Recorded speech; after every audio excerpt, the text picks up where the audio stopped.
नमस्कार, आप देख रहे हैं न्यूज़ 18 का डिजिटल प्लेटफॉर्म और मैं हूं आपके साथ जागृति खंतवाल। तो आम आदमी पार्टी और उसके राज्यसभा सांसद राघव चड्ढा के बीच इन दिनों टकराव खुलकर सामने आ गया है। ये विवाद अब सिर्फ अंदरूनी मतभेद तक सीमित नहीं रहा, बल्कि सार्वजनिक बयानबाजी के रूप में सामने आ चुका है। शनिवार को ये जुबानी जंग और तेज हो गई जब राघव चड्ढा ने पार्टी की ओर से लगाए गए आरोपों को सिरे से खारिज कर दिया। उन्होंने साफ शब्दों में कहा कि उनके खिलाफ एक सुनियोजित अभियान चलाया जा रहा है। इतना ही नहीं, उन्होंने इन आरोपों को पूरी तरह झूठा करार दिया है। राघव चड्ढा का कहना है कि उन्होंने हमेशा संसद में जनता के मुद्दों को उठाया और उनके मुताबिक उनका काम सरकार पर दबाव बनाना है, ना कि संसद में हंगामा करना। उन्होंने ये भी साफ किया कि उनकी भूमिका शोर मचाने की नहीं, बल्कि मुद्दों को मजबूती से रखने की रही है। अपने बचाव में राघव चड्ढा ने एक वीडियो संदेश भी जारी किया, जिसमें उन्होंने फिल्म धुरंधर के एक संवाद का सहारा लिया। उन्होंने कहा कि हर झूठ का पर्दाफाश होगा, क्योंकि मैं घायल हूं, इसीलिए घातक हूं। अब ये बयान इस पूरे विवाद को और ज्यादा तीखा बना देता है। दरअसल ये प्रतिक्रिया उस समय में आई है जब एक दिन पहले आम आदमी पार्टी ने उन पर गंभीर आरोप लगाए थे। पार्टी का कहना था कि राघव चड्ढा संसद में प्रधानमंत्री नरेंद्र मोदी और केंद्र सरकार के खिलाफ आवाज उठाने से बचते हैं। यही नहीं, उन्हें राज्यसभा में आम आदमी पार्टी के उपनेता पद से भी हटा दिया गया। और इस फैसले के बाद शुक्रवार को राघव चड्ढा ने पहली बार प्रतिक्रिया देते हुए कहा था कि मेरी खामोशी को मेरी हार मत समझ लेना। अब इस पूरे विवाद में कई आरोप और उनके जवाब सामने आ रहे हैं। दरअसल सबसे बड़ा आरोप यह था कि राघव चड्ढा ने विपक्षी दलों के साथ बरगमन में हिस्सा नहीं लिया और इस पर उन्होंने कड़ी प्रतिक्रिया देते हुए इसे सरासर झूठ बताया।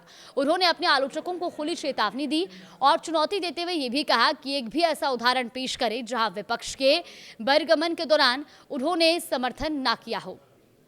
उन्होंने ये भी कहा कि संसद में हर जगह सीसीटीवी कैमरे लगे हैं और अगर किसी को संदेह है तो फुटेज देखकर सच्चाई सामने लाई जा सकती है।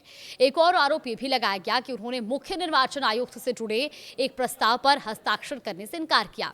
इस पर भी राघव चड्ढा ने स्पष्ट किया कि उनसे इस प्रस्ताव पर हस्ताक्षर करने के लिए ना तो औपचारिक रूप से कोई बात कही गई और ना ही अनौपचारिक रूप से भी कहा गया। उन्होंने ये भी जोड़ा कि उनकी पार्टी के कई अन्य सांसदों ने भी उस प्रस्ताव पर हस्ताक्षर नहीं किए थे। राघव चड्ढा ने कहा कि वो बार बार जवाब नहीं देना चाहते, लेकिन जब किसी झूठ को लगातार दोहराया जाता है तो वो सच जैसा लगने लगता है और ऐसे में उनका जवाब देना जरूरी हो जाता है। उन्होंने उन आरोपों पर भी प्रतिक्रिया दी जिसमें कहा गया था कि वो डर गए हैं और इसीलिए महत्वपूर्ण मुद्दों से बच रहे हैं। अब इस पर उन्होंने कहा कि वो संसद में हंगामा करने, चिल्लाने, माइक तोड़ने या अपशब्द कहने नहीं जाते।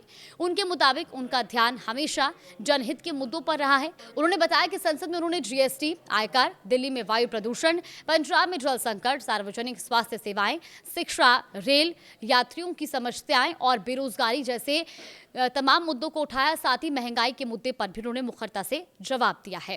राघव चड्ढा ने यह भी दोहराया कि संसद करदाताओं के पैसे से ही चलती है और ऐसे में वहां जनता की आवाज उठाना हर सांसद की जिम्मेदारी है। उन्होंने ये कहा कि वो इसी जिम्मेदारी को निभाने के लिए संसद में जाते हैं, ना कि राजनीतिक प्रदर्शन करने के लिए। तो कुल मिलाकर आम आदमी पार्टी और राघव चड्ढा के बीच ये टकराव अब खुलकर सामने आ चुका है और आरोप और जवाबों के इस दौर में ये देखना दिलचस्प होगा कि विवाद आगे किस दिशा में जाता है और क्या पार्टी के भीतर की एक खींचतान किसी बड़े राजनीतिक बदलाव का संकेत देती है। फिलहाल हमें भी कमेंट बॉक्स में अपनी राय जरूर साझा करें।